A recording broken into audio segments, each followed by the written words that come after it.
Kala Ghoda bridge પાસે વિશ્વામિત્રીના જળસ્તર 18 ફૂટે પહોંચ્યા છે, જ્યારે મ્યુનિસિપલ કમિશનર દિલીપ રાણાએ કાલાઘોડા બ્રિજની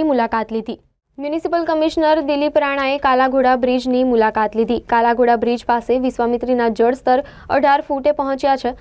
આજવા સરોવર અને પ્રતાપપુરા ડેમમાં પાણીની આવક થતાં વિશ્વામિત્રી નદીમાં પાણી ડાયવર્ટ કરાયું છે. ભયજનક સપાટીથી પાણી 8 ફૂટ નીચે છે. આજે ઓરેન્જ અને આવતીકાલે વડોદરામાં રેડ એલર્ટ છે. મ્યુનિસિપલ કમિશનર કારખાના રહીશોને તકલીફ ન પડે તે માટે બાજ નજર રાખી રહ્યા છે. આજવા સરોવરમાં વધુ પાણીનો સંગ્રહ થઈ શકે તે માટે ગત રાત્રે પાણી છોડવામાં આવ્યું છે.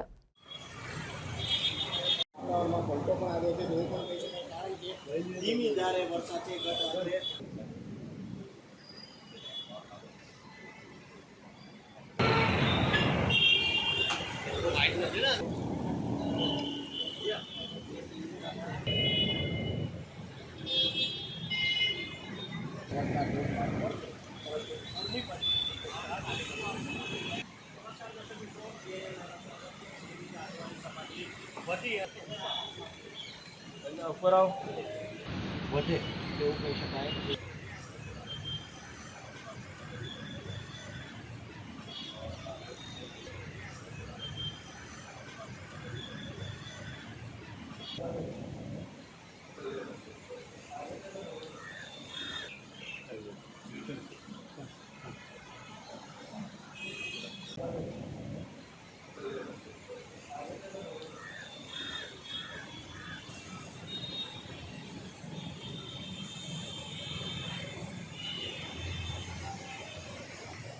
વડોદરામાં ગઈકાલે આજે ઓરેન્જ એલર્ટ અને આવતીકાલે રેડ એલર્ટ છે.